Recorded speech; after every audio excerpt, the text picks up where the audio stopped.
Everybody, the fun is still continuing. It's just great. We've talked to Mike Corrado, Bonnie Carlos, and we're still getting ready for our big powwow outside, but I'm sitting here with my good old friend Dave Brown. And you know, it's been quite a while since we've checked in on Dave's collection. Dave, remember that when we sat outside? It was all windy, and we tried to go through your collection a bit, but we did it. But we did it eventually. I think we have some better conditions this year. We're inside.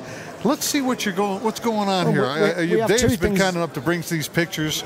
We have better conditions and better pictures. That's right. And also better drums. Let's take a look at some of them. What's this first set here? The first one is the Ludwig and Ludwig Peacock Pearl set. And these pictures are now been taken by Rhythm Magazine. Thank you very much for that, courtesy of those guys. And the set hasn't changed other than being completely stripped down, taken back to brass or chrome and polish the heck out of the thing, and hence that's the way they look now. Much better pictures, taken, you know, fantastic, lit up superbly, and everybody can see what's going on with them. Exactly the same.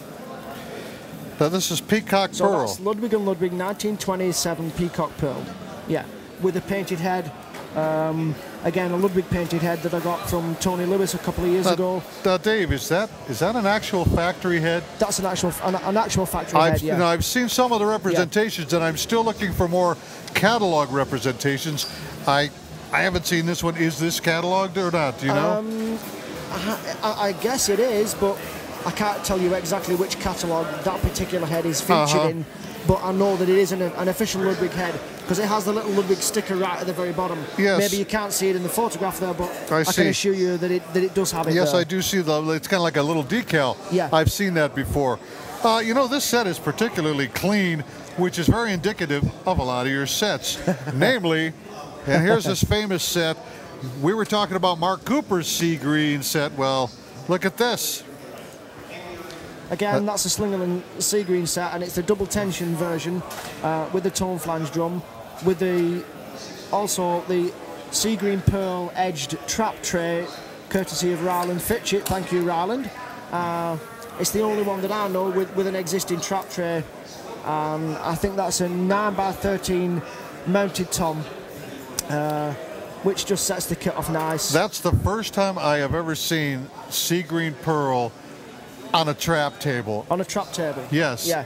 That's incredible. Yeah. How long have you had this set, Dave? I've had that set for about 20 years.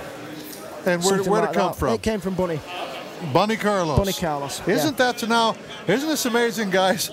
This is how it goes with these veteran collectors. Now, how many times and how many of these big-time collectors have we talked to that said, oh, that used to be in Bunny's collection? This will just show you the caliber of collector Bunny Carlos is, and Dave Brown, but still, Bunny's from the old school, really one of the first. And most of us have owned a drum somewhere along the line that Bunny has had his hands on. I think you do get some degree of collectability for certain models and makes of drums, and it does the circuit, for want of a better rule. You know, it goes from collector, and when they've sort of outgrown it, it then gets passed on to the next person, and then the next person, and then the next person. It just makes me wonder how Bun can part with some of this stuff. Well, it makes me wonder, if Bunny didn't have it in the first place, would we have it now, you know? Look what we've got here, guys. Look at this snare drum. That's the 6.5 Slingerland Black Beauty, the one that mysteriously got sent to Adrian Kirchler, and Adrian did his magic on it and made it look like brand new, again with the trap table, with the temple blocks, on the same 9x13 sea green pearl drum. Now, do we have a story behind this? That was the one that needed cleaning, the one that we did a while back, if you remember that one. Well, which was the painted one? That was the painted one. Guys, that was the painted one. Now, there's a big, he's glossing over this snare drum story. This snare drum had layers and layers of paint on it. The shell, right? It had black. And the way you procured it, it was tough.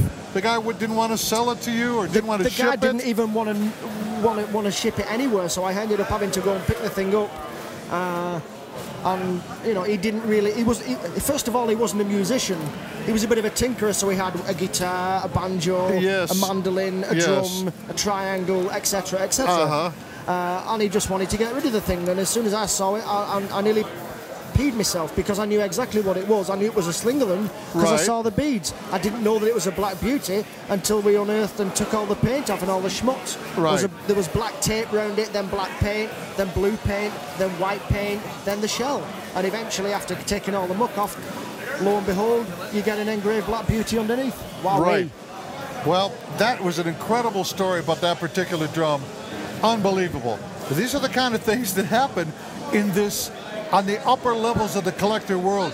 You get these rare drums being passed around like this, finding them painted. Crazy. Now, this is just, I'm in heaven when I look at this. That's a 6.5 by 14 Slingerland art gold tone flange that I did have with this sea green pearl set, but just for the photographs I thought I'd make a change and put the Black Beauty with it just for a little variety. Yes. And it works pretty well. So now I've got the choice of having the 5 by 14 because I've got a 5 or a 6.5 or a Black Beauty. You know, you've got that choice then. All right. This is. I'm looking for the dual set. I'm hoping that's in here. I don't know if it is, that's in the other book. That's in the other book. That's in the other book. Now check this snare out, guys. Look at this. This is a 5 by 14 Slingerland tone flange drum that was procured from eBay, but it didn't look like this when we got it. And courtesy of thanks to Mike Curotto, Mike did his magic because somebody had originally messed all the hardware up and had it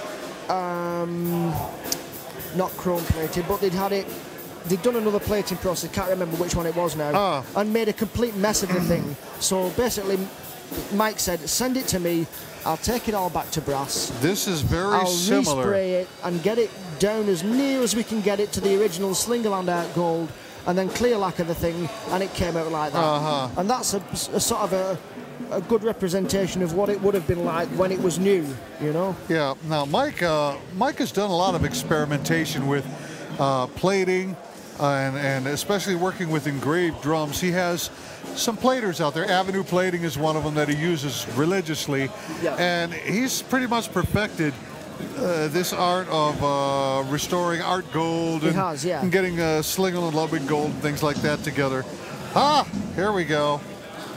This was a drum that you managed to get hold of about 2 years ago, and Jim was here when I got that drum. It's a 6.5 by 14 Slingerland all-metal Radio King. I didn't have one of those in my collection, and I really wanted one, and that's a nice one to have. The condition was fantastic.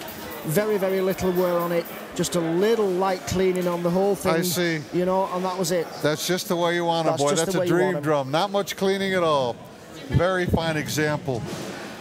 There's something after my own heart. Again, thanks to Mr. C. Slingerland 5 by 14 Peacock Pearl. Only 2 of those model drums known. Mike has one, I have the other. Mike had them both, but, you know. Talk about rare, huh?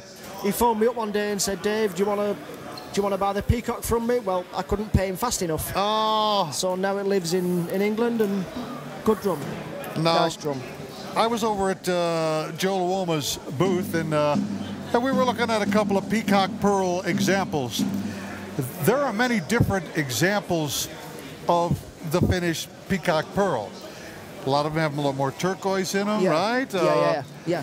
And then you graduate into, I don't know who dubbed it Rainbow Pearl, but... well, Lady called it Rainbow Pearl. Okay, same family, but they're all similar, but in the Slingerland versions, you get much more of this teal blue. Very pronounced.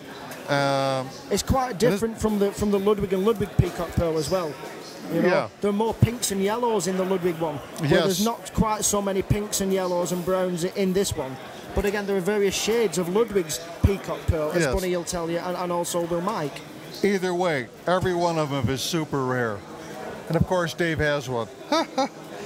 I remember this drum. And the last one for today is the 5 by 14 Slingerland Dual in the gold sparkle. Again, when the last time you saw this drum, it wasn't in this condition because I completely stripped it back down, completely cleaned everything, and that's the way it looks now. Beautiful. And I remember us all taking note of the finish and just saying that really doesn't detract from it at all because of its age. That's not uncommon to see that. No, not at all. Being that it's a dual, that makes it super rare. which totally negates anything that could be wrong with that finish. Super drum from a super collector, my friend from England, Dave Brown.